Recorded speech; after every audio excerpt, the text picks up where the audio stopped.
The man accused of killing two young women 9 years apart from each other, Kyler YUST, was back in court today for day 3 of his murder trial.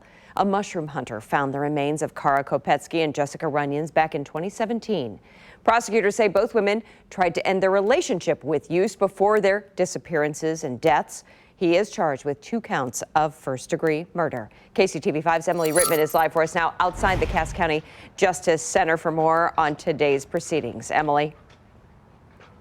Well, Carolyn, today there was a recording played for the jurors, and that recording was of Kyler YUST talking to a friend. The recording was about 4 to 6 hours long, and at times it was hard to hear, and that's because the woman was wearing a wire, and the wire was underneath clothing or inside of a key fob. So a lot of times you would hear rubbing up against clothing or other noises that made it hard to make out exactly what was being said. But in that recording, you could hear YUST mention that he had killed an ex-girlfriend and that he had killed somebody. Here's a look at some of the other testimony before that recording was played. Today, Kara and Jessica's families held hands and prayed before entering the Cass County Justice Center. They've leaned on each other for support before and now during the trial. They watched retired Belton Police Detective Billy Jones describe that phone records show Kara and YUST were contacting each other around the same time Kara was last seen leaving Belton High School on May 4th, 2007. Prosecutors say there is a 2-hour gap in time after Kara left the school when YUST did not use his cell phone. Then he began calling his grandfather, Alfred YUST. So he's placing a call to his grandfather in the time that he's supposedly with his grandfather.